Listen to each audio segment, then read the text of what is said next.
Where does the energy come from for these players tonight? They got a break here. Back comes Cardinal with a chance. Wrist shot. Stop. Rebound. McLean, a marvelous save. We're going to Game 7 in 1994. He will play, and he'll play at Madison Square Garden. The game is over. We've never loved noise as much as we love it tonight. Let them hear it.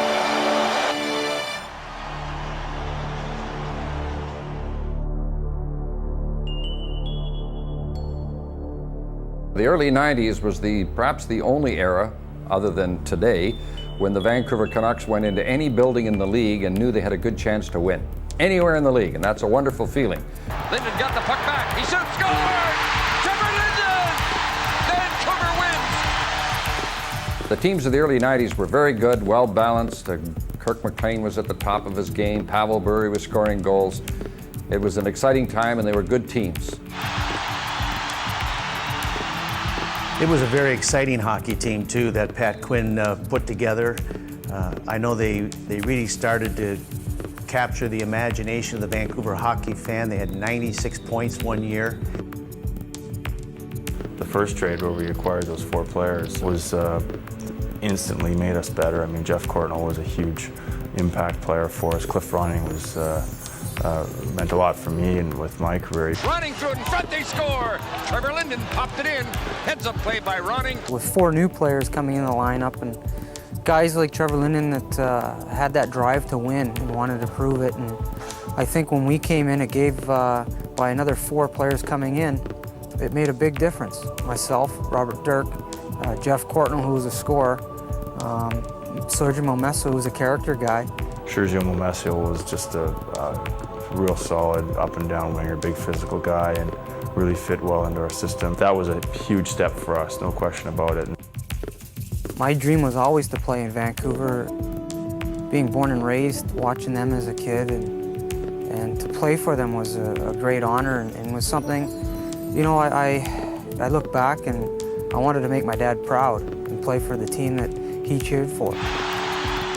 So I felt very excited, and then I felt very nervous because now the eyes will be on me because I'm from Vancouver, and every little mistake I felt would be magnified, but in fact it was quite the opposite. I could make mistakes and be forgiven being from here. For the Canucks working his way in, gets the shot away, they score! Everybody was optimistic that they would do very well in the playoffs. I remember that year. Ended up losing to Edmonton. Edmonton went on and won the Stanley Cup. And again, you thought, gee, if we could have just won that one, who knows what could have happened. The following year, much the same thing, improved in the standings. At that time, it was a club record, I think 101 points. And they lost out to Gretzky and the LA Kings, very disappointing. They went on to the Stanley Cup final, didn't win it, lost to Montreal. So now we go to the season that everyone talks about.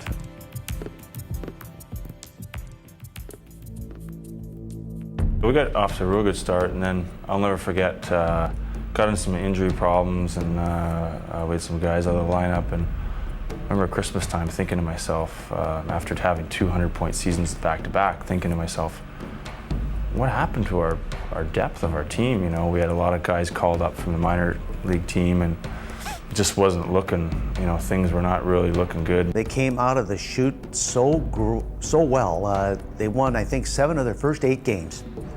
Which really didn't surprise a lot of people because of the previous 2 seasons. They were such an explosive, exciting hockey team. And but then they leveled off after that. They had some injuries. They were a win one, lose one, basically just a 500 hockey team. So we spend most of our time walking from one end of an airport to the other. Boy, we had a couple days off. We played in Jersey the night before, and we were heading the next day down to Florida. The snowstorm of the decade in. Trying to show that our plane has no chance of taking off because it just got pulled out of a snowdrift. I'm hoping it's not going to be my last will and testament. Sure enough, we were stuck in that airport the whole day. We got up a half an hour earlier to come sit here on the runway for an hour and a half, so we can back up 3.5 inches. So then they can say the flight's canceled, and you can sit in the airport for 2.5 more hours until they're gonna tell us that you're stuck in New Jersey again today. Here's the old dollar bill on the dental floss trick. See, here comes a guy. No, he's not buying it. Update. Same place, same Spats station. So what it's come to. Trying to raise money against tourists so we can afford a charter tomorrow to get out of here. We're still here. 3:45. No, not AM yet. Give us a little while. 840 immediately for a very important message. I'm losing it here. I was talking to someone about that the other day. That was a long day, and that just kind of seemed how our season was going. Things weren't going right at that point in time.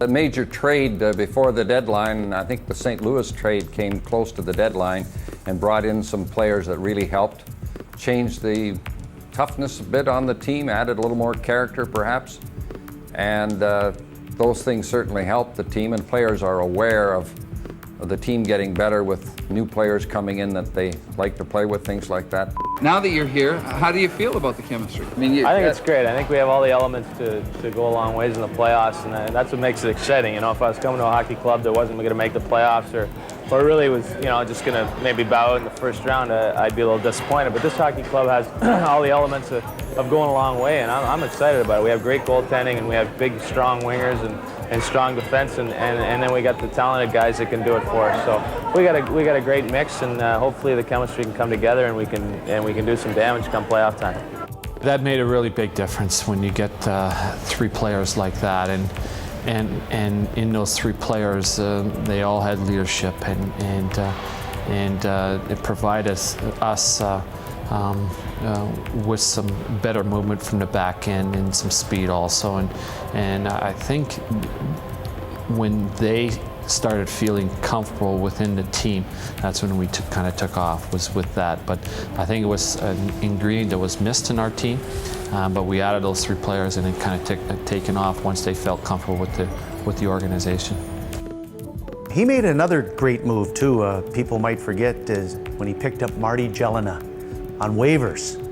And that was a piece of the puzzle that was required at that time. But the trade that brought over Jeff Brown, boy, I'll tell you what a classy defenseman, highly skilled, talented. Brett Hedekin, who could skate like the wind. And Nathan Lafayette, and I'm sure we'll talk about him before this interview is over. But yeah, that seemed to bring this team together, the missing pieces. We really felt that we had the right mixture. You need skill, and you had players that can finish. You need those work guys that can battle through certain games when the skill's not happening for you. So we really liked our mixture, and it was just trying to put that mixture together at the right time. And then the right time came, obviously, for us in the playoffs. So the big thing for us is looking that the mixture was right. And if you could get on a roll with this, you could go places, and obviously we did. I don't think people were too optimistic going in the playoffs. I think they won 5 of their last 10 games, so they were just a .500 hockey team. And then the magical run started, and oh my goodness, it was fantastic.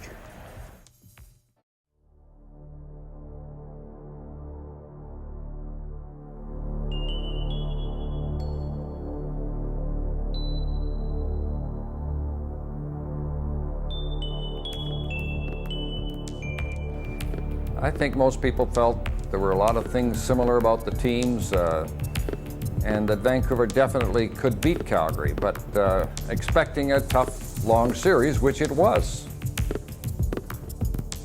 We had established a major rivalry against Calgary, obviously from previous playoffs that were 7 games.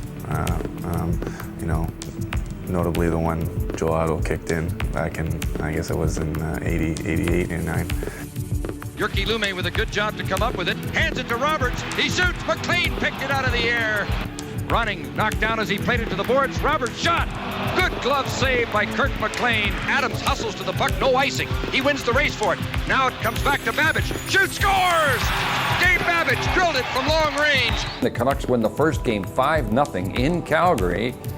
And Mike Vernon, who had won a Stanley Cup in Calgary and was from Calgary, was getting a rough time in Calgary. He doesn't seem to be that popular at that time, and they really jumped on him after the first game when the Canucks won 5-0 and Kirk McLean gets the shutout, and people were starting to blame the Calgary goaltender. They shut out Calgary in Calgary, 5-0, and it really looked like, here we go, this team's on a roll, and then kaboom. The series turned in a hurry.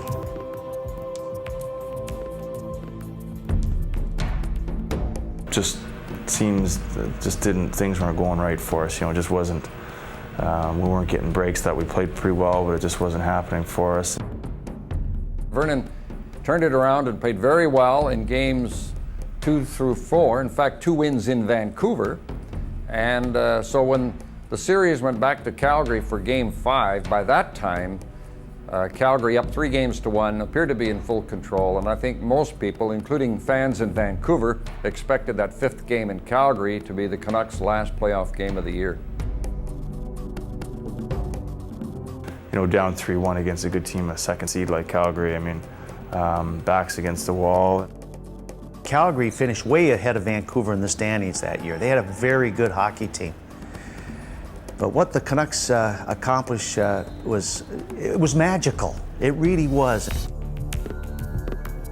They're a good hockey club, and we'd seemed to have made it a habit of coming back, even in the previous years leading up to '94. We'd always seem to get down in the first series, whether it was Winnipeg or Calgary. We'd always have to fight our way back from a 2-1 or a 3-1 deficit. So it's not something that I would like to see done all the time, because it's a lot of energy that's being used up. But fortunately, this series seemed to work in our favor. I remember talking to Pat Quinn. The team was down 3-1 in the series. And I was asking him how he felt about the hockey club. What was the matter? And he just kind of shook his head in disbelief. And he said, I just might have to rip this team apart. We might have to go in a new direction, because this was the 3rd year now. Big things were expected in the playoffs of Pat Quinn's Vancouver Canucks. Our team really felt at the time that, we've been together for a while as a team, and we could either throw in the towel, or we can all come together. And everyone realized that everyone play at their best level. We had a guy like Pavel Bure that could score, play hard, very gritty around the net. Linden, McLean, Babbage. You go right down the list of all the players, Adams and Courtnalls, Jelena. Here's another player that really wanted to prove himself and punished his body by going to the net. And I really think that everyone really gelled together as a team, and we knew talent-wise we weren't as good as some of the other teams, but as friends and as a team that would compete when the chips were down, we were definitely one of the better teams I played on. Another interesting story, the team was down 3-1, and I remember the players, they were really down. They were low. Let's be honest about it, down 3-1 against a division rival who's a very good hockey team. And a great story, Glenn Hanlon, Mr. Optimism, always upbeat. He went through the dressing room, and the players were kind of getting their gear on and everything, and he said, "Takes 4 games to win a series, guys." They thought about that, and that's what it does take. And then it started. The mindset is you need four wins to win the series, and anything can happen. And like I said, that core of team, the core of that team that we had done it before, where we'd been down and came back and won the series. So there's no sense of panic. There can't be in playoff hockey, because you get down at, again, one shift at a time, one period at a time, and just puck away and to see where it takes you. The biggest thing, and I remember Pat focusing in on it, was let's don't look any farther than the next game. And I think to regroup everyone and not seeing that it was we were down a couple games in this series. Let's just go out and kind of chip away at it. And I thought that was a real turning point for us as a group, that we knew we were down, but we were close in some of those games. Do we have that little extra as a group? And I remember players saying, yes, we do.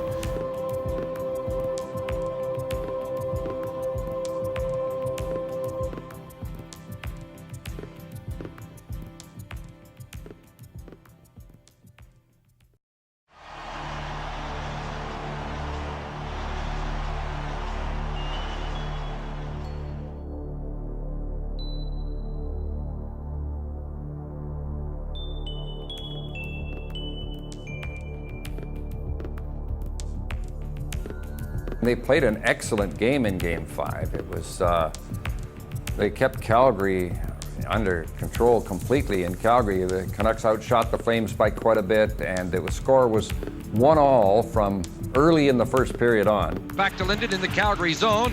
He's checked. Following up is Adams. Over to Burry. Shoots, scores! Pavel Burry gets the piano off his back. Pavel Burry scored the first goal of the game, and he had not scored in the series. And this was somewhat of an issue. I think it was Mike Sullivan that Calgary was using to shadow Burry, and they were giving him credit with shutting down Pavel, who had scored 60 goals in the regular season. And they thought, oh, they had Burry stopped. You know, he really didn't, for Pavel's sake, didn't play as well in the first round. There was some contract stuff going on that we didn't even know about. But he found a way to get his game going when it was the biggest point of the game. And from then on, he ignited himself, and you could see our team build confidence. It stayed 1-1 for the longest time, but the Canucks didn't seem to mind that. They were on the road, and they were sort of controlling the game.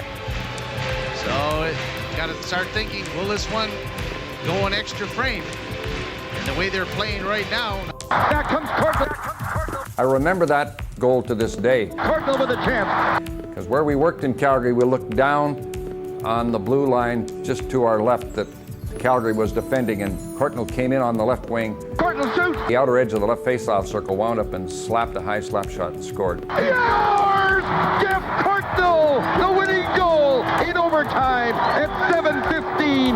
We're back to Vancouver for Game 6. Jeff Courtnall scored a huge goal in Game 5, and just kind of seemed like the momentum shifted, and for whatever reason we kind of got on a bit of a roll. And sometimes the luck comes to the team that deserves it. And you know, when it rang off the goal post and went the other way, and Jeff Courtnall, who's been known to score some big goals for the hockey club, lets a slapper go top shelf, that really ignited the team.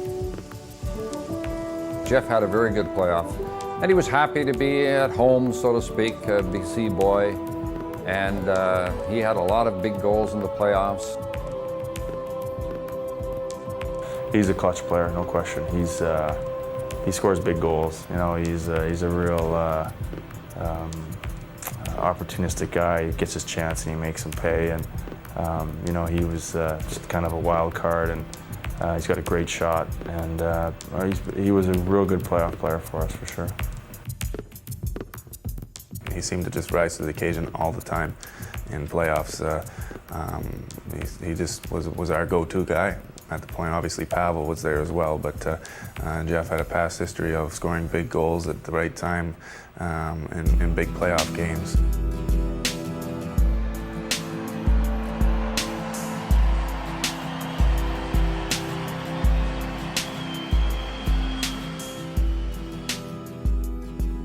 You know, anytime you get down 3-1 after Game 4, you're kind of living on the edge, so it's all kind of the same drill. You know, you go into Game 5, backs against the wall, seeing nothing changes for Game 6. You know, the pressure was all on Calgary at that point. The pressure was taken off of us, so that may have played a big factor as well. Calgary still ahead of the series, 3-2, and Game 6 is very tight and close, and they go into overtime, and the overtime is going on quite a while, and you know in overtime that strange things can happen. Goals can go in off a skate, or strange goals can come about, and You knew that Calgary, just as well as Vancouver, could get that goal. And I think Calgary was having a bit of an edge in the play in the overtime. But then came a key play. Boy, what a great period. Calgary appears to have picked up a penalty for having too many men on the ice. I remember we were starting to get to them a little bit because they were really trying to match against Pavel, myself, and Greg Adams, and we were catching them at times, confusing him with their line chasing and changes and stuff. And it was an overtime, and they'd made a mistake on their bench and had too many men on the ice. Dave King, one of the nice guys in hockey, might have lost his job because of this. Calgary was called for too many men on the ice late in the overtime, about 16 minutes or so. There's absolutely no doubt. 2 in the corner, 3 in front, and 1 by the blue line. Now the amazing thing about this is Vancouver had the pressure on Calgary and they had the extra guy. And so the Canucks were on a power play in overtime, and Pat Quinn called a timeout, and they discussed the overtime, and apparently the word was, it was very simple. He says, make sure you get shots on the net and traffic to the net. The old Roger Nielsen theory on power play, just get it through on the net and everybody charge the front of the net. And that's exactly what happened on the winning goal. We just talked about him just putting it on net, just getting it to the crease and, you know, a scramble, a rebound or whatever, and he got it through the crease. Back of the net, puts it on the boards to Burry, working off the right boards. Have Burry with the puck, holding it, winds up, wrist shot, stop! I was in front of the net, kind of laying there, and rebound, Tyler, Linden scores! Trevor Linden scores in overtime. We're going to Game 7 in 1994.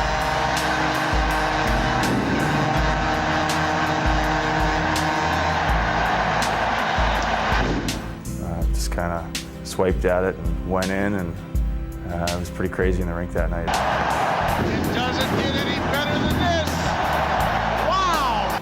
It was somewhat of a scramble, and there was a loose puck in front. Trevor Linden was right in front of the goaltender, Vernon, who was already down after the first save, and Linden sort of scooped it past him into the net to win it in overtime.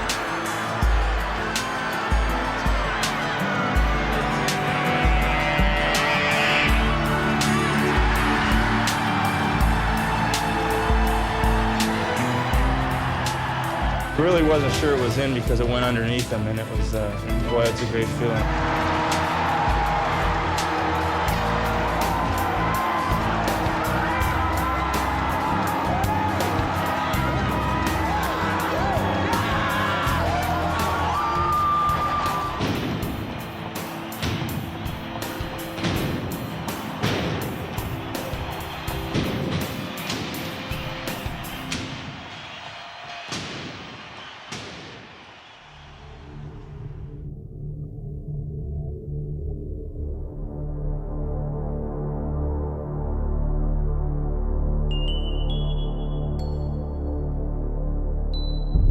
Jeff Courtnall in overtime. Or maybe they just might do it. Trevor Linden in overtime. Here we go. A 7th and deciding game. And the greatest game in Canucks history, or one of them, I should say anyway. I don't think it's the greatest game, but it was one of them. Talk about getting life. I mean, after Game 4, you felt lifeless, you know.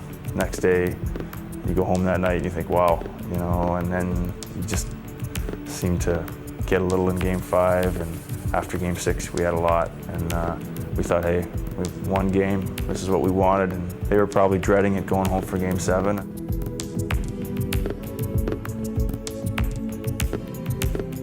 That gives the team a big lift, I think, to win 2 like that, and they had already won twice in Calgary.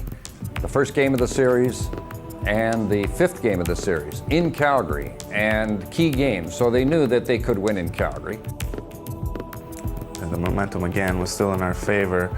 Still the pressure wasn't on us because they still had the 3-1 lead. You could really see that they were starting to sag a little bit, you know, just within interviews and whatnot on the television. But you know, we still weren't supposed to win, going back to their barn. tons of Canuck fans in Calgary, and they could feel the tide switching, and it was fun. It was the start of a great journey. You know, we had a young enough team and a big enough team there if we were to continue to play physical against, players like Al McInnes. It's going to work into our favor again because maybe a little youth there with Trevor, obviously, and determination, but it seemed to work in our favor. The more physical we got throughout the series, I think, really wore them down. It was a tight, exciting game. We were playing a very patient, disciplined game, and I think it was really getting to them because there's a few times, friends with Gary Roberts, who's, loves the battle and loves to get in there, and I could sense a few times he was getting frustrated because he was trying to get under my skin, and I wouldn't let him. I wouldn't even look at him. I would just kind of turn my cheek, and he was just screaming and yelling, even as I skated, past the bench for whether it be a delayed penalty or going off from the period. So when that sort of thing starts to happen, you kind of have an idea that, okay, things are starting to change a little bit. There were about 3 minutes to go in the regulation time, and Calgary was leading 3-2, and they had been ahead since midway through the second period. The game had just sort of settled down to a tough-checking playoff game, and Calgary was in the lead. I remember checking the clock. We were, it was a kind of a real nail biter. I think it was they were up 3-2, or they're up a goal on us, and checking the clock. It was under 5 minutes in Calgary, and you shouting encouragement to the guys on the bench, just stick with it and just need a break, And Murray takes it back to the point. And then Greg Adams came out of the left wing corner, and I don't know just what happened in the Calgary defense, but he was able to walk right to the front of the net. Here's Adams cutting for the net. He scores! Greg made a great play out of the corner to tie the game. I think there's 2.5 minutes left maybe or something like that, and got us into overtime again. And Greg Adams scored quite a few big goals in the playoffs, and that was one of the biggest, and sometimes it is overlooked and forgotten because they just remember Pavel's overtime winner and Kirk McLean's big save in overtime. He was a power winger where he loved to drive to the net, cut to the net, and would take a hack or two to score a goal. But he could also play the finesse. He could take you inside out and put it through your legs, all that kind of stuff. So he really had a good playoffs for us, and was one of the guys that we looked to score big goals for us. This game is headed for overtime, folks. The third time, the third consecutive game. They're going, oh, here we go again. We're going into overtime with these guys, and we've lost a couple already or so, and we're at home. And things tighten up a little bit. They were the 3-1 lead, and now it's down basically to 1 goal. Well, the next goal wins. As soon as you get into that game or that battle, all the nerves and everything else just kind of disappears. And as we looked at it as just another period. We'll take as long as we can. We'll go 6 periods, 7 periods if we have to win the game. So, we've come this far to get back into it. We don't want to let it slip away. Puck goes back in the net to Craven. Craven's shot went off the skate of Vernon. And the Flames start back. They get a break here. The save that fans still talk about in the first overtime, Kirk McLean made a spectacular save off Robert Reichel. They got a break here. In on the right wing comes Fleury. Everybody talks about the save in Canucks history. That's it. I mean, I don't know how you can top it. Robert Reichel, Canucks were caught.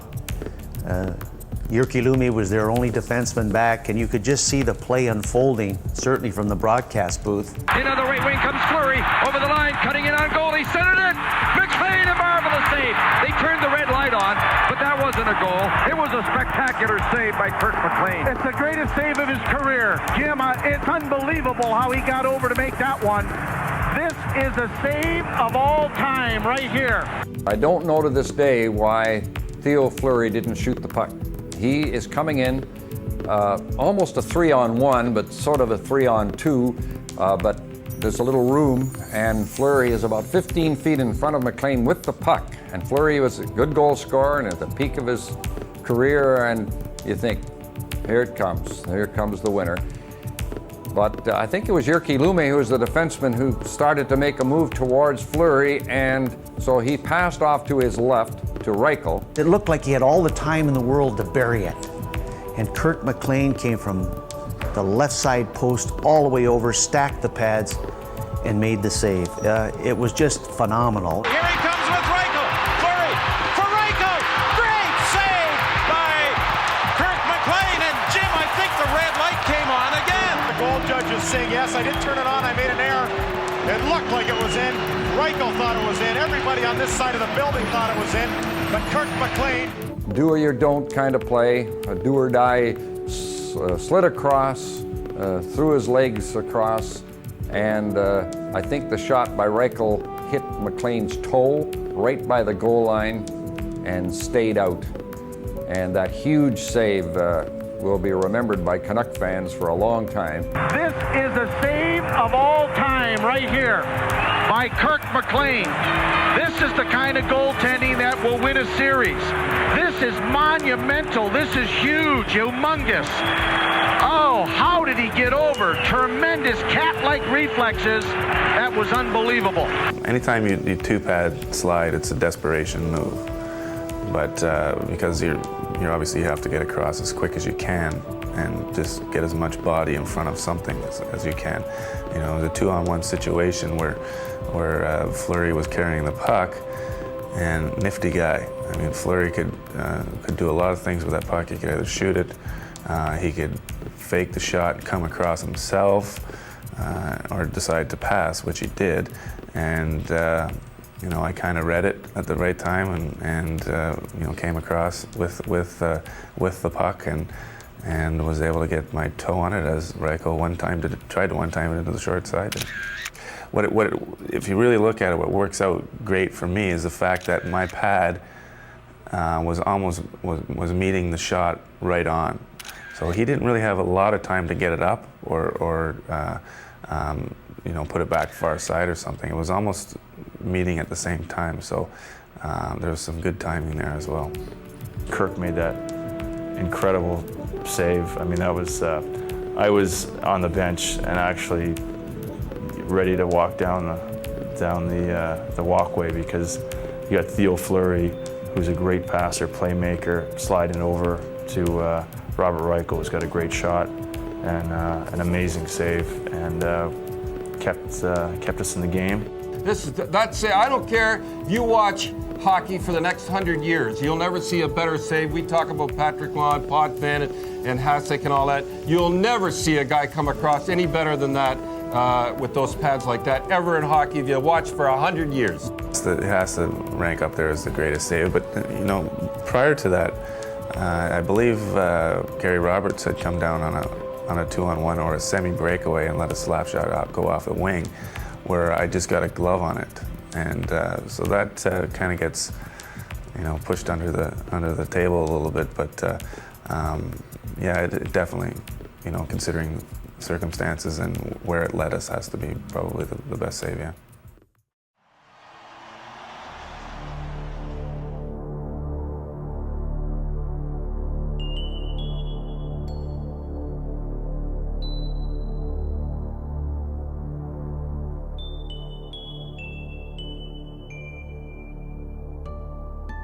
You know, there's nothing better than Game 7 in overtime, and it's almost surreal because I think it's harder to watch. I know when you talk to your friends or family, they're like going crazy, and you're in it. You're like, well, you know, you just kind of condition yourself for it. You guys are just trying to stay relaxed, maybe lay on the floor, keep your feet up, you know, keep your legs loose, and it was a real calm atmosphere, and really confident. Guys were really confident, and you know, we just tried to stay as loose as we can and as focused as we could. We try to throw everything on the table. I know Pat came in and said to us that we have to just give everything we got, boys, and he's proud of everyone. But it'd be sure nice to find a way to win. Guys are, for one thing, they're tired. 7 games in less than 14 days, but I think you're just running on adrenaline. You know, you just a lot of emotions, and just reminding each other of, you know, what you want to do, You know, just keep doing the fundamental things. It'll give yourself a chance to win.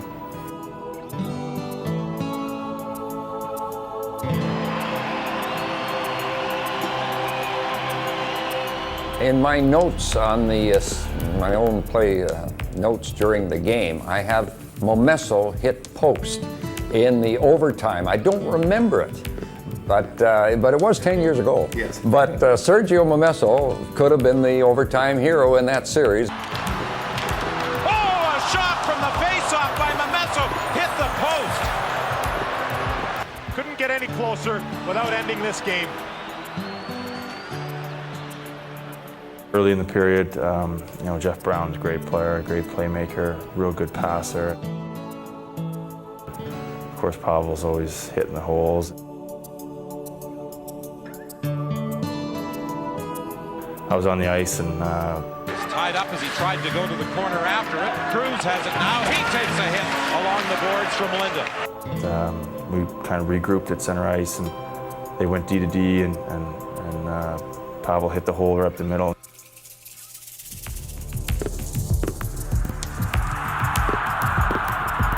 Brown, a long pass to Pavel Bure, in the clear, right in, yeah, he scores! Pavel Bure has won it in overtime! Pavel Bure picked up a perfect pass, stick-handled in the clear, Deep Burden gets the winner at 2:20 of the second overtime. This is the greatest moment in Vancouver Canucks history. The only thing as a broadcaster you worry in overtime games is not to make a big mistake. And that's why on the winning goal, which I'm not particularly proud of the call, I hesitated to make sure it was in when Pavel scored the winner. Pavel Bure in the clear, right in! But there were many people in the building, including Tom Larscheid beside me, who knew it was in before I did. Yeah, he scores! Pavel Bure has won it in overtime! But there was no red light come on, and I wanted to make sure. I didn't want to say the winning goal in the second overtime and say it's a goal and then it isn't. So I hesitated before I said goal. And I can still see it. I held my breath as he went in on the breakaway. And I remember jumping up in the booth and hitting my head on a girder that was up here, you know, kind of stunned me a little bit. And Bure throwing his hockey stick in the air, the team pouring off the bench to congratulate him, the coaches hugging each other, and the Canucks were on their way. It was unbelievable.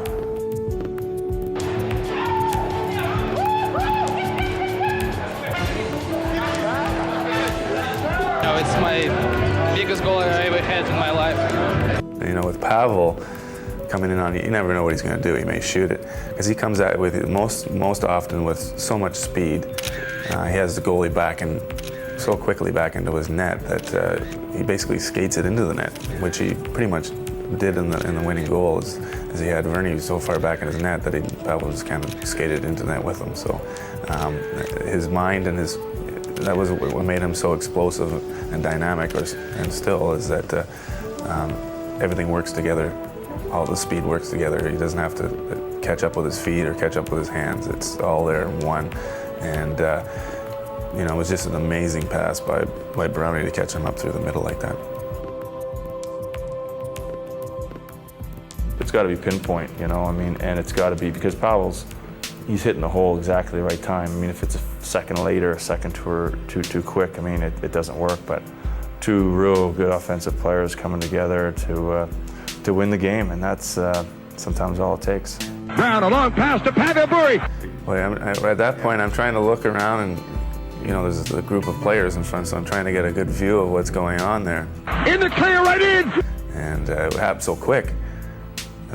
You know, kind of stunned, and then all of a sudden he's throwing his gloves and his stick all over the place, and then it sinks in, boom, right away that, you know, we accomplished something pretty neat, guy. This is the greatest moment in Vancouver Canucks history.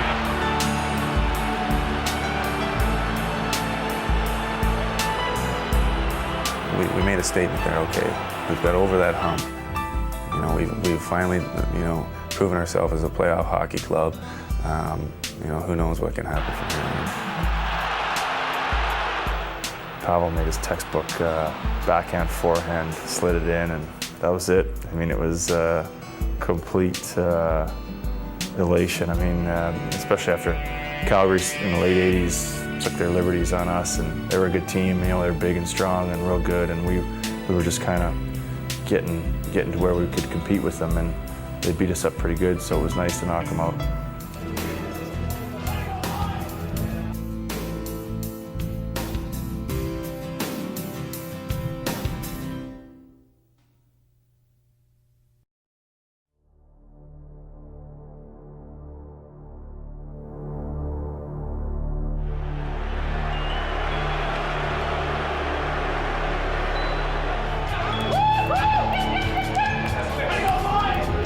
It was great. I mean, we came out of the rink, everyone's on top of the world, exhausted but excited. So it's funny because I remember the Canuck mobile outside the Saddle Dome. So all the players came out and signed the car. Then Big Pat comes out with his cigar, and he even put his signature on the car. So I mean, then from that point we went had a big meal at a restaurant, and everyone hit the rack and got up next morning and chartered down to Dallas. And This happened so quick, we didn't have much time to prepare, but at that point in time, it didn't matter. The confidence level of the Canucks after they were able to come back and win that first series against Calgary, I'll never forget it. When this team took off from Calgary after winning Game 7 and flew into Dallas, I mean, all of us said, hey, watch out. This team is going to do some great things. You could feel it with the team. It was almost like, whew, we got through that one. Let's make sure we take care of business. And that's exactly what they did. I didn't expect the Canucks to win the first game of the series in Dallas for a variety of reasons. The high of winning in double overtime in Game 7 in Calgary and then going right on to Dallas to face a rested team that was a good hockey team. And I think a lot of people thought the Canucks were definitely underdogs against Dallas. That first game was not expected to be a Vancouver victory. The team was so high. We knew they were a talented team. You know, we're talking about a hockey club. I know they only had 85 points that year, but they were a 100-point team. Let's be honest about it. I mean, you had Pavel Bure with his 60 goals. Trevor Linden was a 30-plus goal scorer every year. You had Jeff Courtnall, who could score the big goal when you needed it. You had other guys who could chip in. This was a team that didn't rely on one or two players. Cliff Ronning, let's mention Cliff Ronning. He was just a great little playmaker, could score big goals. Greg Adams. So this was a team that was very deep in offensive personnel. We knew the team. We knew how they played. They had stars in their team. They'd be concentrating on Modano and their big defensemen and Hatcher and what their goaltending would be like. And so I don't think it would take the veteran players especially much time to prepare.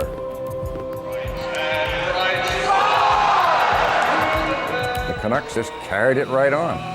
Jyrki Lume's stick handles to center, plays it up to Courtnall, now to Craven, shot scores! Murray Craven from the right circle opens the scoring for Vancouver.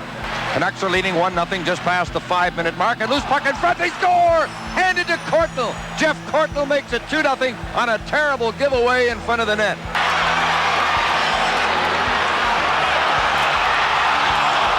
It's cleared by Momesso to center to Linden, over the line to Pavel Bure.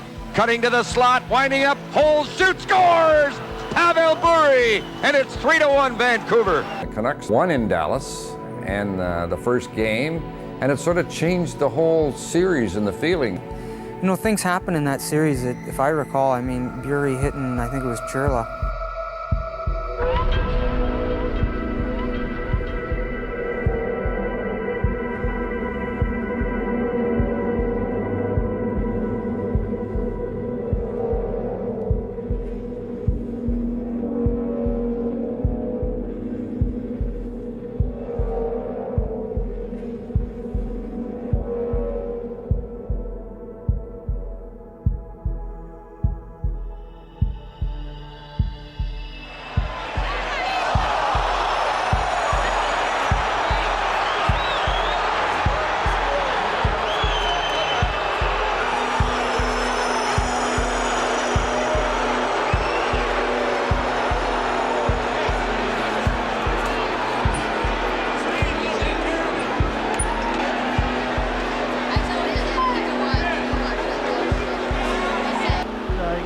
usually see those on kick returns in football. He was going to the net, Ronnie, and he got just hammered.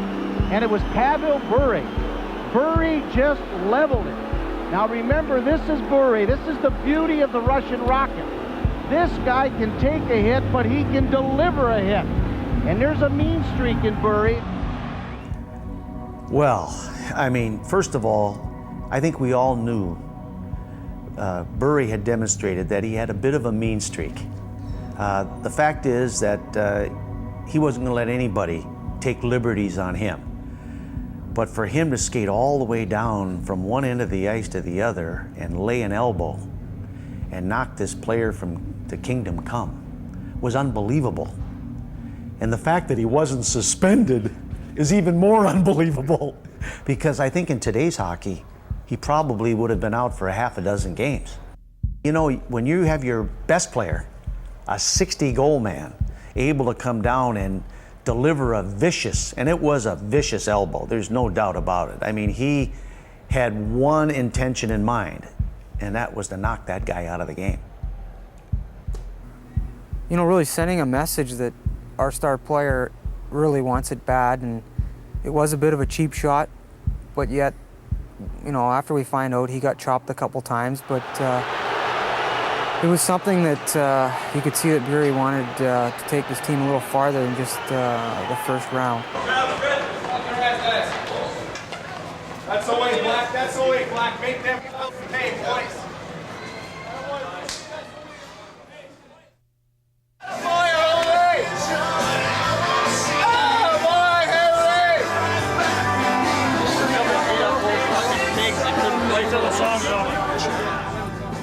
When we look back and you reflect about individual players and the contribution that they made, Sergio Momesso, there was a guy the fans loved to boo. I mean, they used to ride this big guy through the entire season. My heart used to go out to him. I know he tried, but things just didn't bounce the right way for him, but he scored a big overtime winner. And once he did that, when his name was introduced before the start of the game, everybody applauded, and it was like, boom, he had taken that jump to that next level, and the fans loved him. And well, they should. He played well in the playoffs. Serge was a guy that was a competitor, and one thing he did have is that he had a bad temper, and he could change the game just with his bad temper. He wouldn't always take bad penalties, but you could see when things weren't going well, he'd start boiling in the dressing room, and he was about ready to snap on someone. And so he kept everyone honest in that aspect. I think the opposition, when they played against Momesso, they didn't want to wake him up. You know, let the Giants sleep. Because when he really got motivated and was determined to play a strong physical game, he was as good as anybody in those days. He could punish those defensemen on the forecheck. They didn't like to be hit by him.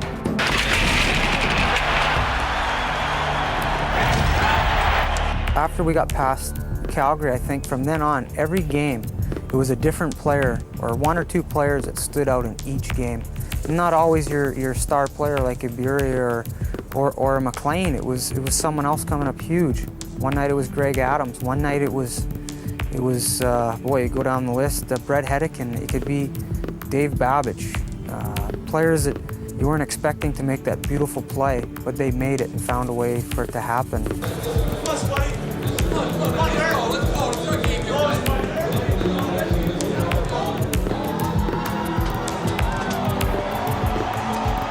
Pat Quinn, you know, he's a player's coach. And the one thing that Pat Quinn demonstrated, certainly in my view, is he instilled confidence in his players. If they made a mistake, they weren't afraid that they were going to be put down at the end of the bench. He'd put them right back out there in a difficult situation.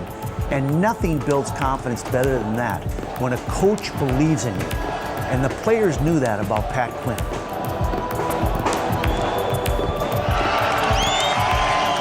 We were rolling and just really set ourselves. We were kind of unstoppable at that point. The series was much easier than people expected it would be. The Canucks won it in 5 games. Dallas only won once in Vancouver. Once a team gets on a roll, and McLean was playing so well in goal, that they just think one game at a time and just get rolling. In over the line, Modano shot. McLean made a fine save on that rush by Modano. Now a breakaway for Pavel Bure. Coming in on goal, right in. He scored! Pavel Bure! It's 4-1. That should do it. I think that we believed in that. Once we got kind of playing well, that it's just a belief. It's an inner belief, inner confidence that you just can't be stopped. And they were a good team, but we were just on a roll at that point.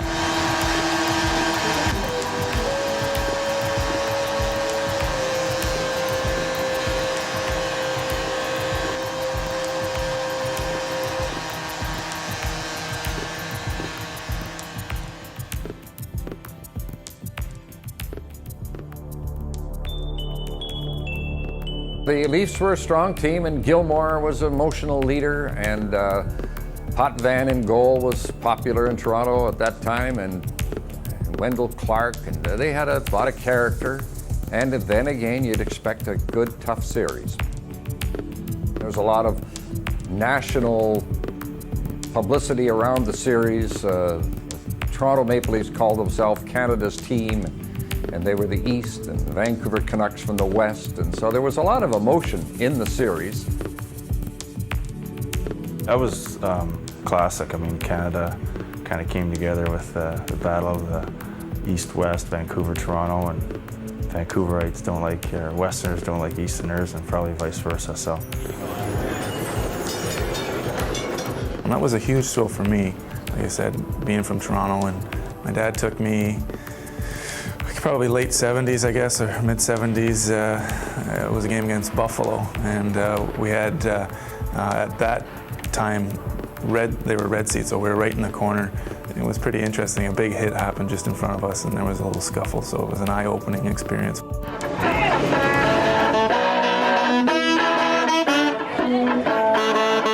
The people in Toronto thought it was the temple of hockey. And this was part of the thing. As a Westerner going in there, you think that Toronto, let's stick it to Toronto, and that rivalry still exists. Oh, hey, listen, I think they had the parade route already planned out in Toronto. We know how the Maple Leaf fans think. And in come the Canucks. And you have to remember this. Vancouver had taken care of Dallas very quickly. Toronto had to go 7 games in their series. So, you know that saying, when you have too much of a layoff, that sometimes can hurt your timing. And I think that was the case of the Canucks in Game 1. It's a shot by Zezel. He scores! Peter Zezel gets the winner in overtime. The Leafs won the first game of the series, which was a key. Zezel scored it. Not expected to be the guy to score the winner, but he got the winner in overtime in Game 1. In fact, Trevor Linden told me after that game, he said, no problem. We can't play any worse than we did tonight, and they lost in overtime by 1 goal. So that was the kind of confidence level that the team had. Trevor Linden was their captain, he spoke for the team, and they weren't worried about it. We weren't sharp. We could just see our puck movement wasn't good, and just wasn't happening, you know, so. And we knew we could be that much better, so we felt pretty good about our chances in Game 2. The Canucks are back at full strength. Craven's pass intercepted by Mironov. Lost it to Pavel Bure. Coming in on goal, right in. Scores! Great goal, Pavel Bure. It's 1-0 Vancouver. Linden holding the puck. Lume sneaks in. Shot, scores!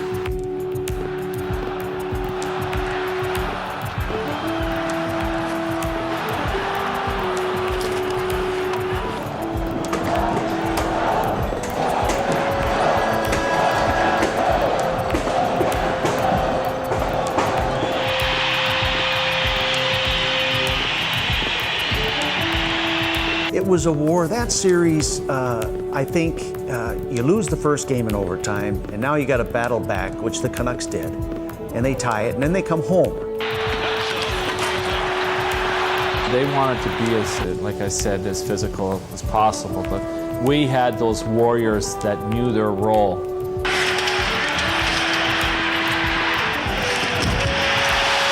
We had a good skating club. We were a big team, and we were tough. I mean, you go down the all four lines and the fence, you know, each guy could pretty much handle himself.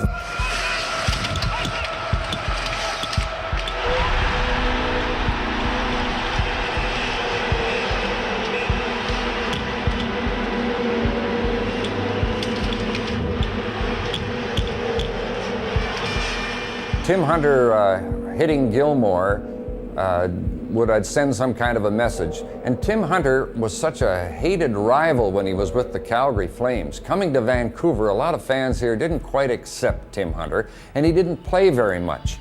And people would say, why would you get this guy who gets 1 goal a season, is slow and sort of at the end of his career? But then again, here's where character and chemistry on a team comes in, and Pat Quinn stresses that part of the sport. He knows how important team is and how important character players are. Great leader, terrific in the dressing room, could provide muscle when you needed it, did it for so many years for Calgary and did it very well. And I think it's not surprising that he's still in the game as a coach, because that's the kind of guy he was. Didn't play a whole lot during the playoffs. But when Pat Quinn tapped him on the shoulder and said, go out there, he did his job, and he did it well. Every guy on the team knew that if there was going to be a battle, Tim Hunter would be right in the middle of it.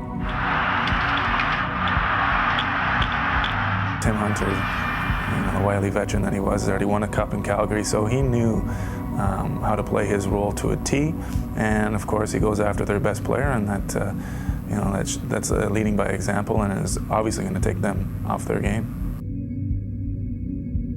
You don't know what it's like, and I don't know what it's like, but to be in the arena, on the ice, in a battle, which is what it is. No one knows what it's like except the players. And I think the players respond to those kind of incidents. That was a big hit, obviously. That didn't sit too well with them. You know, Gilmore was injured at the time. I think he had bad ribs. He had some broken ribs or stuff, which is extremely painful to play with. And it was a clean hit on him behind the net. But that's the kind of player Tim was. He definitely laid it to him right there, and that pretty much sent him a message. Taking Gilmore out was a message that you don't mess with our best players because we'll mess with yours. Tim Hunter, a guy that's won cups. He's very loud, vocal on the bench, played fourth line. He'd get out maybe 6 minutes a game, but every time he was on the ice, he was effective. And in the dressing room, he really knew what to say to the players. I think that was the biggest thing, was his leadership. He didn't want any attention from the media or nothing, but believe me, he was a big-time leader.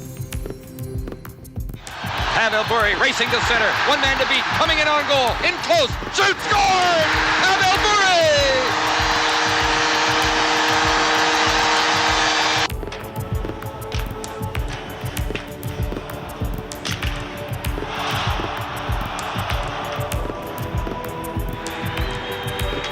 Bure gets the puck again to the right point to Brown. Canuck power play looking good. Brown shot. A loose puck. He scored! It dribbled in.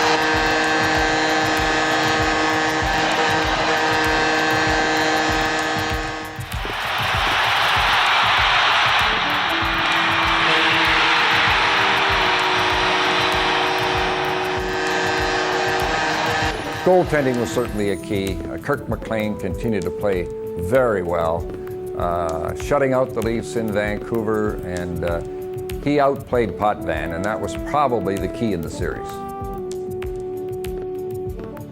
That instantly gives a goalie huge confidence, because now he's just gone to a place where he's from, wanted to show he could play. Now in his head, he knows he can play.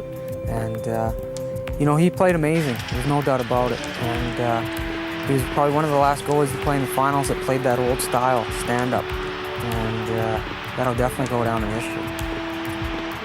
You can't go anywhere in the playoffs without goaltending. It's the nature of the beast. You have to have the big stopper, and Captain Kirk was great in those years. He really was. We were playing pretty well in front of him, and he was making the stops he had to. We just totally shut their offense down. Kirk was a big part of that. he was just feeling it. He was really on a roll there, and just like our team, he was full of confidence and just seeing everything well. So often in the Stanley Cup playoffs, the key player is the goaltender. Goaltenders get hot and they get confident, they get on a roll, and their teammates get confidence in the goaltender, and everything works better for the team. And that was a case where McLean had an outstanding playoff. In every series, he was excellent. And you can't possibly win in the playoffs without that great goaltending. Pressure game after game not to let in any bad goals. And having the back-to-back shutouts was a pretty neat experience. And they were a pretty good powerhouse at the time, somewhat a high-scoring team like they have now. So, and again, being Toronto and the lack of success that I've had against them in previous years, and it was pretty exciting. And that obviously, when that happens, just getting the 2 wins was a big plus for our club, and maybe would have been the dagger in the heart at the time.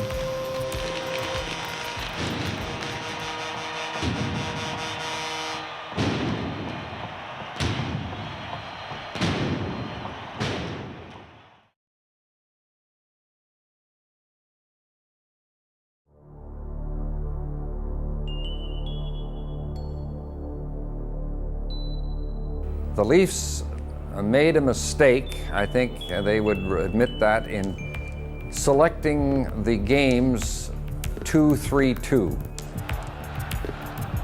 I think because of the coast-to-coast travel, they thought, well, we'll go the way Dallas had gone, 2 games at home, 3 on the road, then 2 back home if necessary, thinking they'd have a big edge this way. But I think it backfired on the Leafs. Toronto was up 3-0 early in the game. They scored 3 goals in the first period, quite early in the play, and they're up 3-0. And you think, oh, gee, we're going back to Toronto. Now the Leafs may be regaining control here. We always had a really calm and collected intermissions, and it took 60 minutes to win a hockey game, and of course we won a few of them in overtime. So we were very confident, and we were going to chip away. We weren't going to come out and try and win it in the first 2 shifts. We played minute by minute, and the old cliches, shift by shift, and pick away at it. Flynn pinching in, keeping it in, along the boards in the Toronto zone to Courtnall, shot, rebound in front, they score! Murray Craven, and it's 3-1. Across to Murray Craven at center, over the Toronto line, here's a chance for Lafayette, scored! Nathan Lafayette, it's 3-2.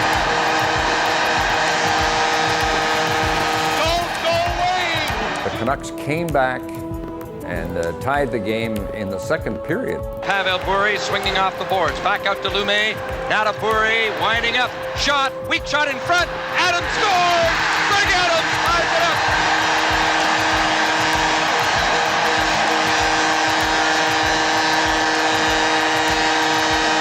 Here we go.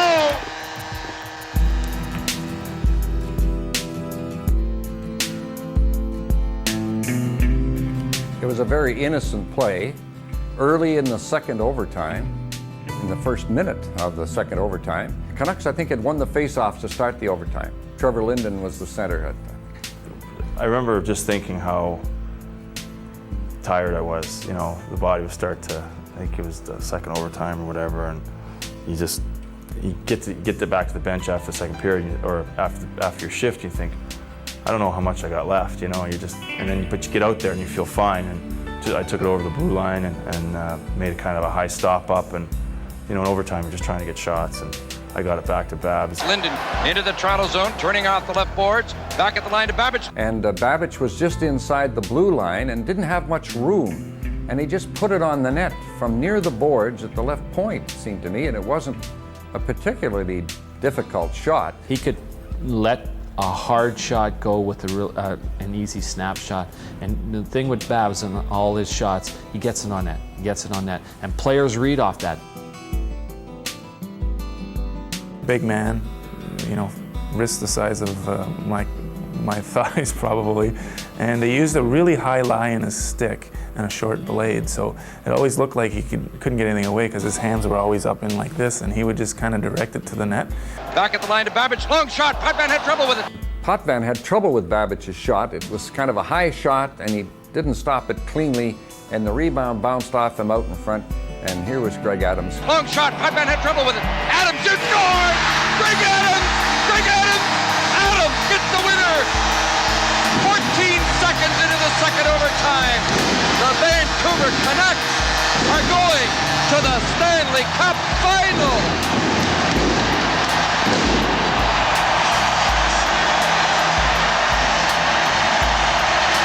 You're talking about, instantaneous explosion of jubilation happened at the Pacific Coliseum. I mean, it was breathtaking. It really was. And that's why you love this game so much, because it has a flair for the dramatic. And when it happens, it's just something that you never forget. The whole white out and the towels were waving, and of course the roar as soon as that goes in, beating Toronto, and then realizing we're off to the Cup. Adams just scores! Greg Adams! Adams gets the winner! Gets the winner! You talk about a call on a goal. I've heard that call many times over, and I had nothing else to say. I couldn't think of anything. You talk about rehearsing a big goal, which you don't do, but I said Greg Adams' name 3 or 4 times. I couldn't think of anything else, and I was excited. And Greg Adams' dad, living in Nelson, said that was a special moment in his life. He was in his hotel, the Lord Nelson, in the pub, which was, of course, jammed, watching the game on a big screen, but he said we had the radio audio on, I like that, while they were watching Hockey Night in Canada, and his son scores the winning goal in overtime, and the whole place in Nelson erupted, Greg's hometown, and he said, and tears running down his face. He was so emotional, and it was such a magic moment for him, hundreds of miles away from where it was a magic moment in Vancouver. He was a guy that could break loose, and if he had the opportunity, he was going to finish. And he had some great quality scoring chances in that game, but this is what was his game. Can you believe it? Goodbye, Toronto! I mean, Toronto, they're still shocked today. They talk about Dougie, Dougie Gilmore, and how great he was, and Felix the Cat Potvin was the goaltender. He was going to lead them to the Cup, and yet it was the Vancouver Canucks that represented Canada in the Stanley Cup final. Pretty exciting, and then of course the whole conference presentation, and then Trevor lifting the cup over his head and the top of it falling off. Lost the lid on the cup, yeah, that was my infamous losing half the cup, but it was pretty funny. We won in 5 games, so we had a little bit of time to enjoy it before we headed off to New York. It was a pretty special feeling. It was a special moment in the history of the Canucks, no doubt about that.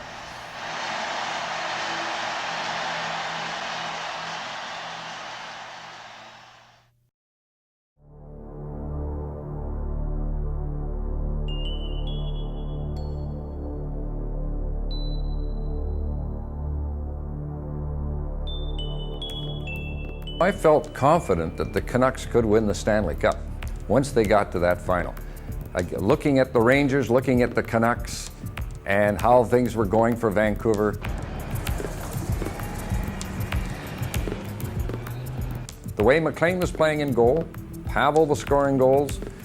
They looked at this team, all the character on it, the toughness on it, and you think, yes, this team could win the Stanley Cup. Well, it was wild. I mean, first of all, you're kind of wide-eyed and taken back by the whole thing. I mean, New York City is New York City.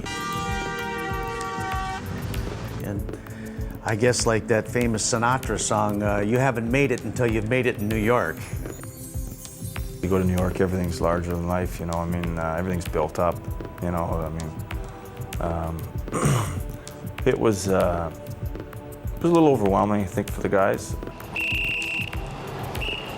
Sergio Momesso and I sitting in the bus in the first game going to Madison Square Gardens, and we have a 17 bike police escort to get to Madison Square Gardens, and we were going down the opposite way on one-way street. So was pretty eye-opening for us at that point. Just taking the bus to the rink and people giving us the odd salute and really not being nice to us. And it was fun to be a part of that. There's no better place, I think, to play in big games or things happening big. It always happens in New York.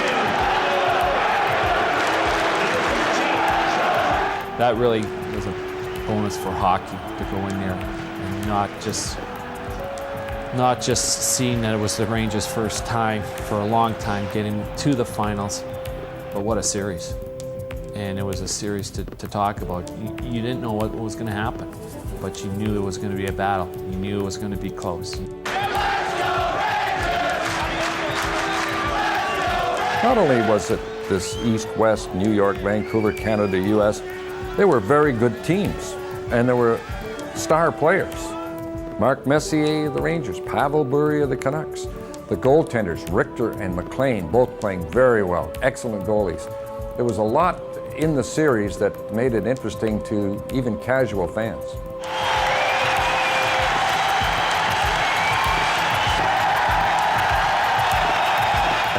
They won the President's Trophy that year. Mike Keenan was their coach, Mark Messier was their captain. They had a fantastic regular season. And they were the heavy favorites, certainly, to win the Stanley Cup. And there was high expectations.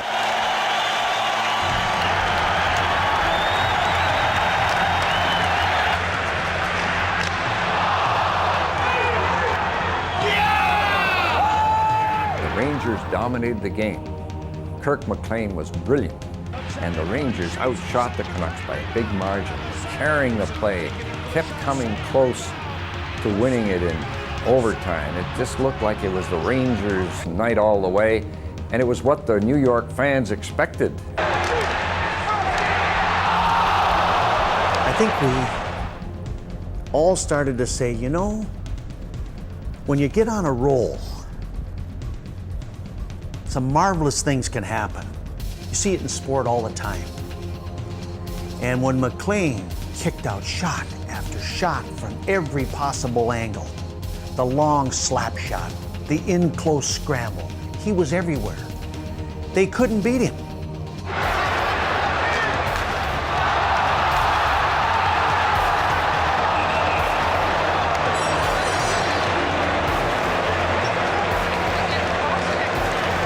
Game one's probably the greatest goaltending performance I've ever seen.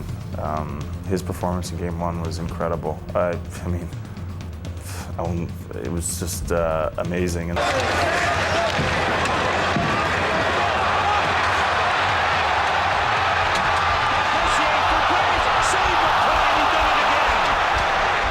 was outstanding. You know, the Rangers came at us really hard. It's a tough rink to play in. And I know when they got fans and they got behind their team, and obviously they haven't won it for a while. And right from the opening, right after the national anthem, you could tell they were pumped. And that rink, the ice surface isn't great to play on. The corners are hard to read. And I thought throughout that whole game, that was probably Mac's best game. You get into that zone that they talk about. The puck does seem a little slower and a little larger, and your movements are effortless. They just happen. You're not thinking. You just go out and play. We always talk about stealing games and playoff that series, and you know that was a big one for me to be able to go in and perform like that and steal one for the guys. Then the winning goal, it was such a nice play. Pavel Bure up to Ronning over the line, passes it, Adams scores! Greg Adams has just won it in the last minute of the first overtime. Adams scores for Vancouver at 19, well, whatever it is. One thing, Pat always says, don't stay out too long, and think if I recall, it was like 4-on-4 or 5-on-5, and I was stuck out on the ice. So I took the point, and sure enough, Leach rings one off the post. So I'm thinking, if it goes in, I'm in big trouble. Sure enough, it hits the post. Someone was looking out for us, comes to me, and it ends up a 2-on-1. I'm dead tired, but Greg Adams has full stride going, and I knew if I get the puck to him, he's going to one-time it. That was one of the times that you feel like a hero, but you could have been in trouble in one shift. It really is amazing how quiet Madison Square Garden got as soon as that goal was scored. They can't believe it. What's happened here? Uh-oh, here we go. Not only that, you know how in the media you like to look at all the stats and everything? You win the first game of the Stanley Cup final. How many teams go on and win the Stanley Cup? Well, it weighs very heavily in favor of the team that wins the first game. So now all of a sudden, ooh, this might just happen. And they win game one. And now I think, hey, listen, this could be a series.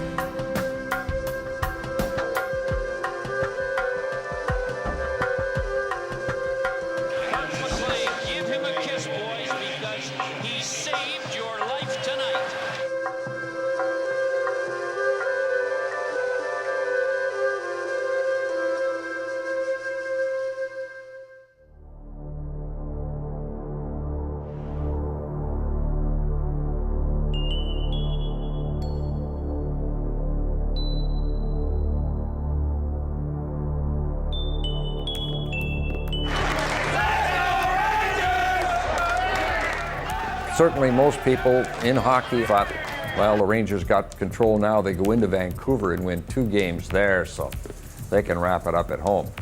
The New York papers really did build it up as the night the Rangers win the Cup, and that was certainly the theme in New York. All the policemen on horseback ready to, because there was going to be an explosion of celebration after that game. They had the parade route ready, there's no doubt about it. New York was ready for a big celebration.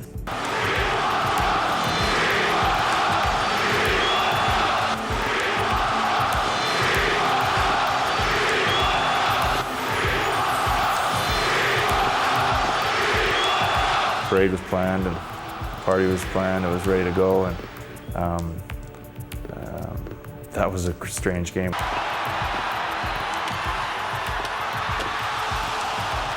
I think the way the game went, it looked like it was the Rangers' night too. The Canucks were up 3-0 in the game and looked like they were in great shape.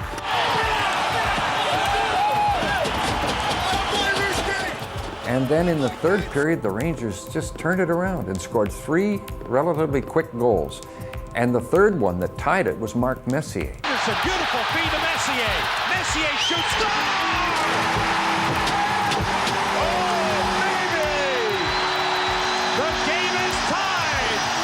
And so Messier scores to make it 3-3 in the third period, and people are on their feet saying, this is it, this is the night.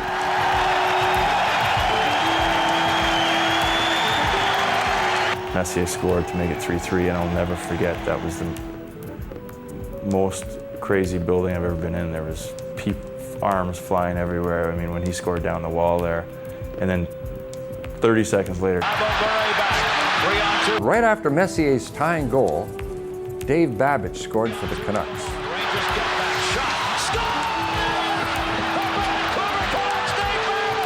They just went right back down the ice, and it was a bad goal. It was one of Richter let in a bad goal. You know, I think, Dave Babbage said it best. He said, you only get here once in a while, or maybe never. And we don't want this to end. I remember that being said. So let's just go make this thing last forever, as long as we can.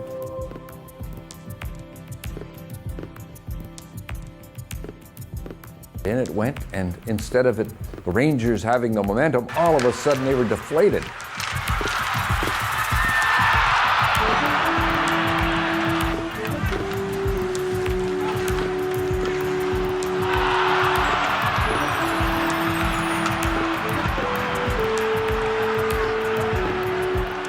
And we scored to make it 5-3 and 6-3, I think. So that was a real seesaw game. Hey, they started it. They win Game 5, and I can remember there were this crowd of guys in front of Jim Robson and I, sitting just below us. They took us out of the regular press box because it was an overflow, and they give it to the TV guys. So they put the radio guys down in a kind of a makeshift back part of the upper deck. And guys would stand up anytime there was a close play. It was very difficult for Jim to call the play-by-play and for me to see what was going on too. Tom Larshot and I were right among the fans, and these big guys, the 4 big fans that sat in front of us were there for all 4 games in New York, so we got to know them after a while.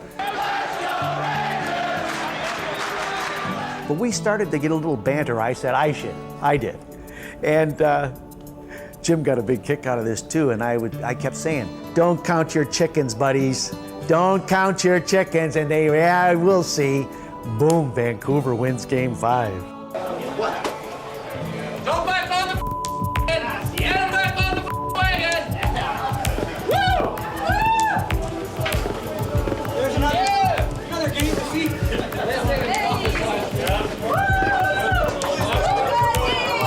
It's falling hard right there.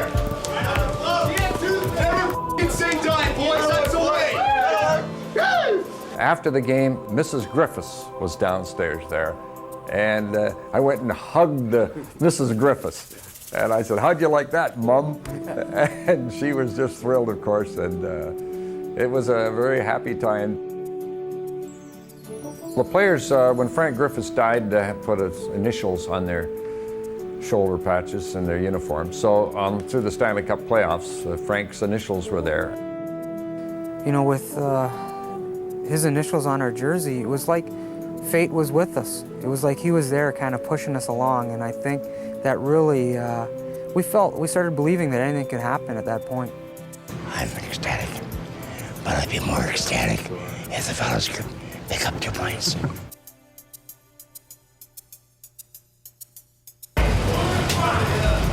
Police escort 2 vans and buses. After the game, the travel was very tiring. Boy, I was exhausted, and I wasn't playing any of the games. But I remember going down to the bus after the game, because as soon as the game is over, bus to the airport, and you get on the plane, you get into Vancouver at like 5 or 6 in the morning. Go down, Saturday night! Down, Saturday night!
There's no doubt that Game 6 of the '94 Stanley Cup Final was the most exciting game Vancouver fans have ever seen. I think it's probably the greatest game that I've had so many people say it's the best game I've ever seen.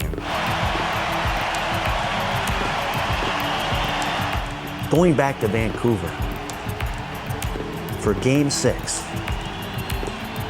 you had a feeling that this was going to go 7 games now. You knew Vancouver was going to win Game 6. You just knew it. But you had no idea that they would win it in such convincing fashion. It's the greatest hockey game, in my view, in Canucks history. The greatest. was so much at stake. You had to win the game. And the reason I think it has more importance than the Calgary ones is because it was the Stanley Cup final. You know, before the game, I knew we were going to win. It's one of those games that there's so much momentum coming back from New York. Every guy had confidence, and confidence is big at a professional level. And that confidence, what it does, it gives you that little extra time with the puck, a little more jump in your legs. And we were used to traveling all the time as a team, so the travel didn't mean anything. And I just knew we were going to beat them that game.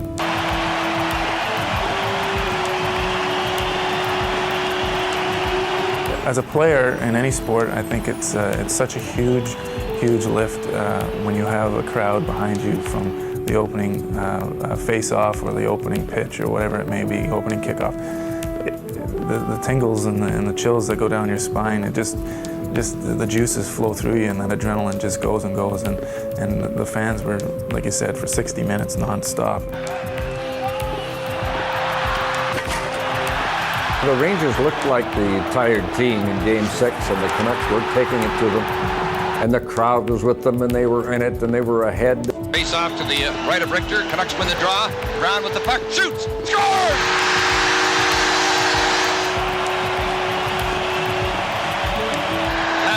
At center to the New York line on the right, stops inside the blue line, passes to Lume, moving in, passed it off, it turns in front, they score! Richter's upset with the goal. Jeff Courtnall gets the goal. This guy gets him in bunches.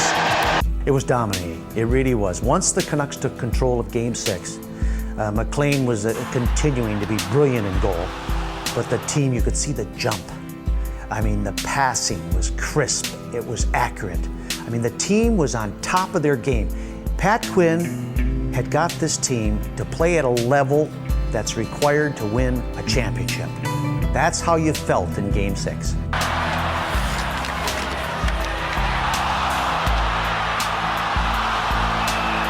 Out comes Hennigan. 2-on-1 with Bore.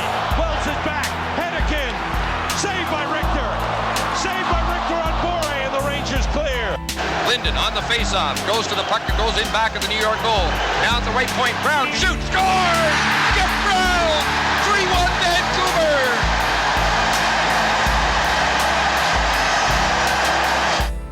And then the incident that everybody still talks about late in the third period. Vancouver's ahead 3-1 and in great shape to go on to a 7th game. Linden and Kovalev face off to McLean's left. They tie each other up in the circle. McLean makes a good save on a shot right off the face-off. The puck goes in the corner to the left of McLean. Rangers in possession. Kovalev forced outside the line on the checking of Linden, who's been a tower of strength. Play at the Vancouver blue line. Did it, gets the puck. Rolls it on the right wing. It bounces away from Lafayette. He puts it in front. Courtnall scores! Jeff Courtnall! No! The play's going on! And the puck bounces out of the net, and the red light flashed on briefly. The play kept going. The play's going on. The red light is on.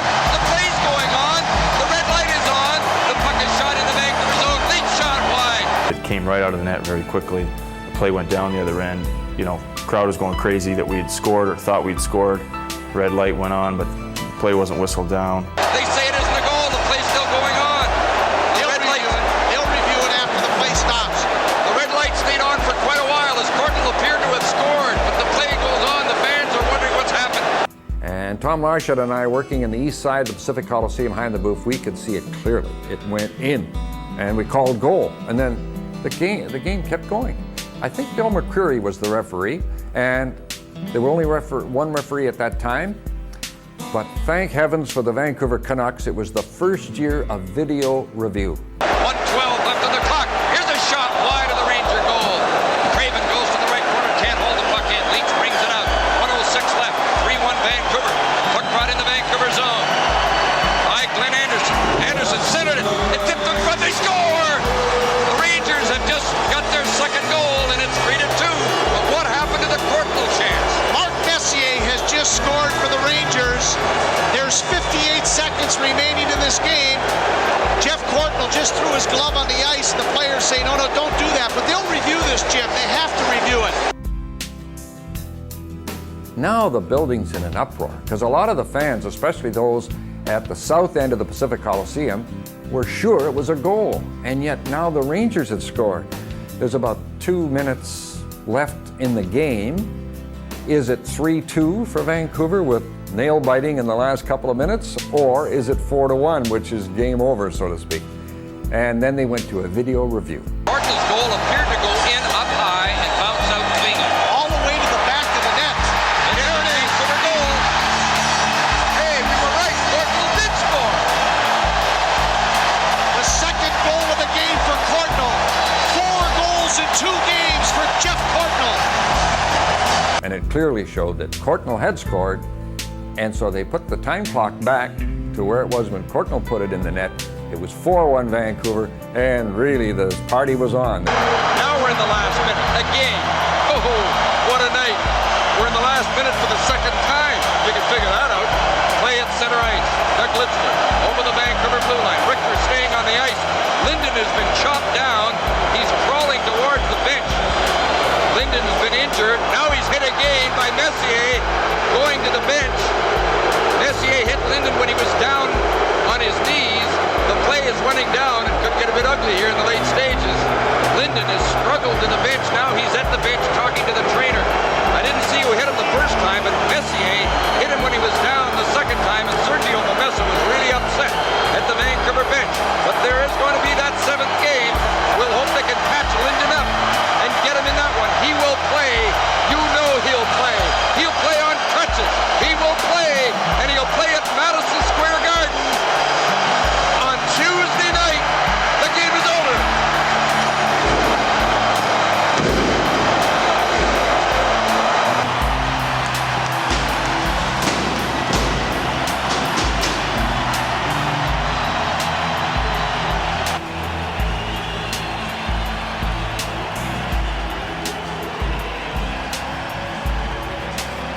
I think that picture of Trevor Linden and Kirk McLean is one of the great sports pictures in Vancouver's sports history. And there's blood on Trevor's sweater. It's his own blood after he'd been high-sticked in the last minute of the game, and he's draped his arm over McLean's shoulder. They're both exhausted, but they're going to the Stanley Cup final. You know, he's a special friend, and he's what Vancouver Canucks are all about. You know, he comes in at 18-year-old, as an 18-year-old from Medicine Hat, and really takes the whole world on his shoulders. A couple of years later, he's the captain. You know, he bleeds, you know, now blue, red, silver, everything. We'll say Vancouver Canucks. He bleeds Vancouver Canucks. He really wears his heart on his sleeve.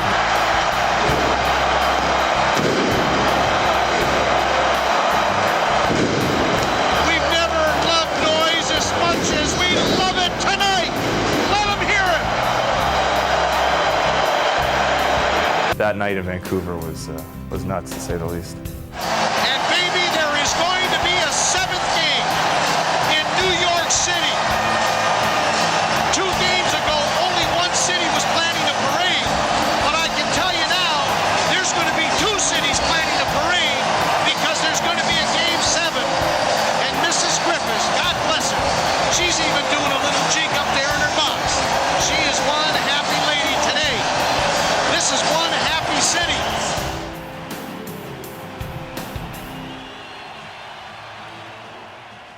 I'll never forget the drive home after, because it was just bedlam on the streets.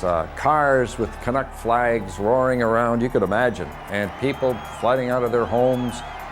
And I lived in the west part of the city, and so I was driving home, and I took a different route than I normally do to try and avoid the traffic at the main streets. So I was going through back streets, so to speak, and I was amazed at the reaction of the people. And I'm just driving along. They didn't know who I was, but people were running out of their houses. Kids were running up and down the street with Canuck pennants. And a lot of those people that came out of those houses, modest homes, would never be at the games because they couldn't afford to go, or they weren't really hockey fans until that moment or until that series. But the whole city sort of came together, and these people were just wanted to celebrate with their neighbors, and They'd been watching the game on TV or listening to it on the radio, and everybody seemed to be involved, and it was a really happy, exciting time.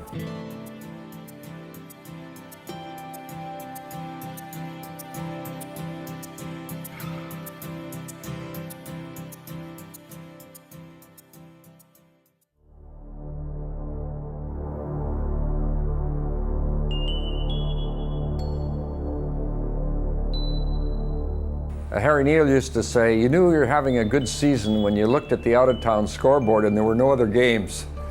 You know, you were in the final. There weren't any out-of-town scores. And this was the feeling, of course, Game 7. You knew there wasn't going to be another game. This is it. You couldn't possibly play any more games. Very few guys get the opportunity to win a Stanley Cup. The window of opportunity just comes along every now and then. For some, it never comes. And I was thinking, wouldn't this be fantastic for this team to win a Stanley Cup? That's what was going through my mind, that could they duplicate what they did in Game 6? Because if they could, I was confident that this team was going to come home and Trevor Linden was going to get off the plane holding the Stanley Cup. The Canucks team captain, he was going to have the cup. That afternoon of the game when I was attempting to sleep and just thinking, you know, I'm one game away from carrying the Stanley Cup around the ice, you know, and that's, you know, I could be carrying the Stanley Cup around Madison Square Garden, you know, I mean, it doesn't get any better than that. And so that was just the emotional excitement and the mental strain, and it's incredible. During that day of the game, I tried not to think what would it be like to carry that cup or get a ring. I tried to get that out of my head. And I'd listen to tapes from a friend of mine and try to relax you and stay focused on what, you know, was to come. And to know it was going to be the last game, no matter what, that was played in the NHL that year was something that you pretend you're doing when you're a kid playing road hockey. 7th game in the Stanley Cup Finals in the biggest city. I can remember in New York walking to Game 7. Our route from the Grand Hyatt Hotel, which is down on 42nd Street, is by the New York Library, which is a magnificent building. And beside that is Bryant Park, which is a really nice park. And you sort of zigzag, and you're into the theater district on 42nd, which is near where Madison Square Garden was. It's quite a long walk. It would be a, 40-minute walk or something like that. But it was a beautiful, sunny afternoon, and the Canuck bus comes up and stops beside me at a stoplight, and the guys are sitting on the bus very quiet, and I'm walking on the street by myself, and I turn and look, and Tim Hunter's sitting on the bus on the window on the left side, about 4 seats back, and he sees me and he gives me the thumbs up. And he's the only one on the bus who reacted, but Tim Hunter did, and I never forgot that.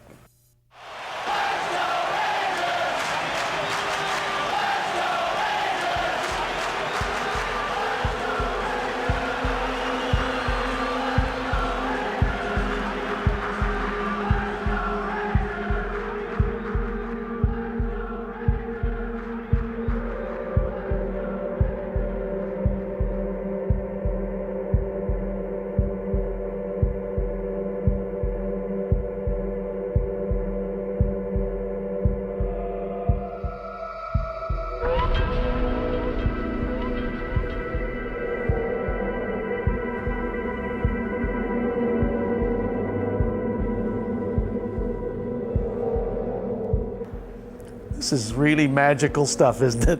It really is. And I think of 1 inch, Nathan Lafayette. If he puts the puck in the net, I know Vancouver would have won a Stanley Cup. They were carrying the play. The Rangers were back on their heels. 1 inch. 1 inch away from the greatest feeling a hockey player could ever have, and that's winning the championship. I remember just after the bell sounded for the end of the game, Trevor Linden was in the corner to Richter's right and was on his knees, just exhausted, because Linden had terrific playoff, as did everybody on the team, really. And he was just completely whipped. And there he was on the ice, and teammates were coming over too. But they were just completely exhausted. It's interesting because I broke my nose like 2 shifts before the end of the game. So I was actually on my knees at the side of the, waiting to shake hands, trying to straighten my nose back up again, because it's about the 3rd time that playoff that had been broken. So, but it was pretty dejected, pretty disappointing for sure. I mean, Lafayette hitting the post, Shell and I hitting the side of the net, and it was right there. Seeing our players and knowing what they all been through, and seeing them kneeling on the ice and saying to themselves, I'm sure, it's over and we're this close. And what they all went through to get there, you really felt for them. You know, you can replay that game time and time again. What if, coulda, woulda, shoulda. But when it was all said and done, the Rangers held on. They win 3-2. And instead of Trevor Linden holding up the cup, Mark Messier did.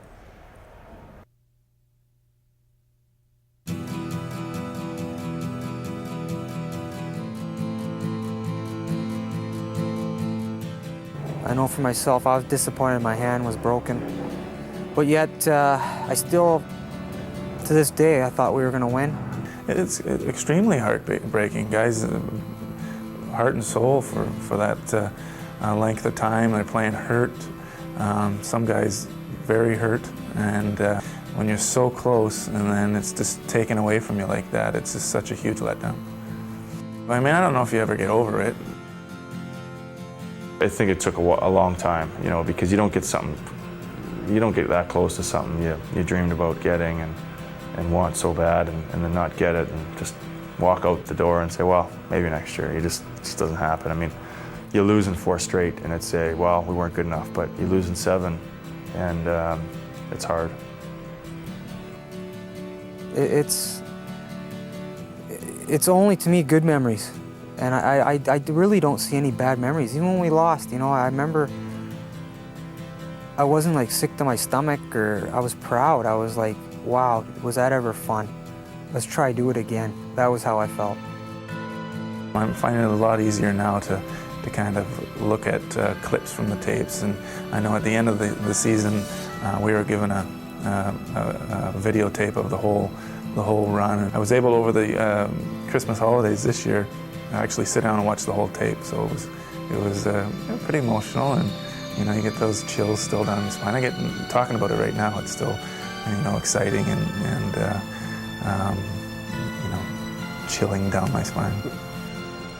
It was great because it was a great time in my life, and for the city of Vancouver, it was so much fun that spring.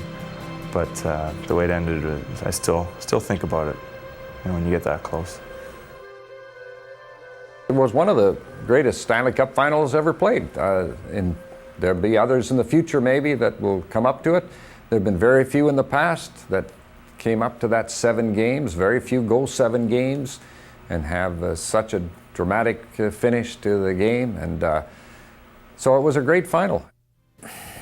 What is sports? Sports, when you play on a team that gives everything they have, everybody, that's all. Is it about winning and losing? I don't know if it is. I think it's about giving everything you have.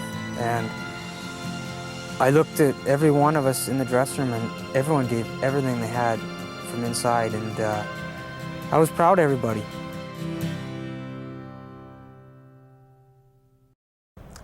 I'll tell you another thing that will stay in my memory for a long time. It was after we'd wrapped up the broadcast, Jim Robson and me, we did our thing up in the booth, and we went downstairs in Madison Square Garden at the locker room level, and the players were still in their uniforms. The dejection, the emptiness, the blood, sweat, and the tears, it was all evident. Pat Quinn and the coaching staff exhausted just sitting in a chair, their respective chairs in the coach's room.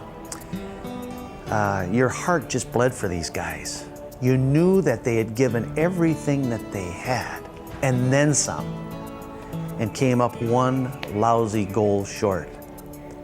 You know, the funny thing about it, you know, it's too bad, but no one really remembers who was number 2. Yet, you know, you have to win, you have to be number 1. That's what seems to go on in history, but certainly those of us who live in Vancouver, it's still the greatest highlight in team history. And I'm hoping one day, Mike, before it's all said and done for me, that I'll be able to say on a broadcast that the Vancouver Canucks are Stanley Cup champions. I hope that happens. The game is over. We've never loved noise as much as we love it tonight. Let them hear